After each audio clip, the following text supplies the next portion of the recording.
అధికారం, డబ్బు అంటూ వాటి మీద మమకారాలతో సొంత వాళ్ళని దూరం చేసుకుంటా ఉంటుంటారు. ఎందుకురా ఈ బ్రతుకులు అంటూ శరీరం అంటే ఒక మలమూత్రాలతో కూడిన తోలు తిత్తి అంటూ గతంలో కవులు లేకపోతే ఎవరైతే కొంతమంది మేధావులు చెప్పుకొచ్చినటువంటి మాట ఒకటైతే ఇక పైన ఆ మాట అనడానికి కుదరదు అనుకుంటా.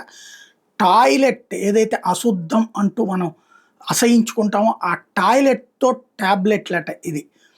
శరీరంలో తిష్ట వేసి ప్రాణాంతకమైన ఇన్ఫెక్షన్‌లకు కారణమయ్యే సూపర్ బగ్స్‌ను తుదముట్టించడానికి బ్రిటన్ పరిశోధకులు సరికొత్త మాత్రను అభివృద్ధి చేశారు.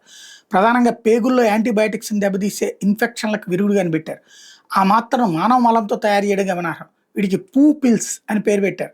ఎండబెట్టి పొడి చేసిన మలాన్ని ఈ మాత్రల తయారీకి ఉపయోగించారు. ఇందుకోసం ఆరోగ్యకరమైన దాతల నుంచి మలం నమూనాలు సేకరించారు. అందులో మనుషులకు మేలు చేసే బ్యాక్టీరియా ఉండేలా జాగ్రత్తలు తీసుకున్నారు. జీర్ణం కాని వ్యర్థాలుంటే తొలగించారు. పూ పిల్స్‌లోని మంచి బ్యాక్టీరియా పేగుల అంతర్భాగంలోకి సూపర్ బగ్స్ నేరుగా పోరాడి బయటికి పంపుతున్నట్టు గుర్తించారు.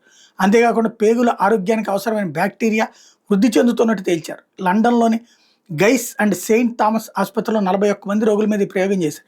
వాళ్ళకి పూ పిల్స్ ఇచ్చారు.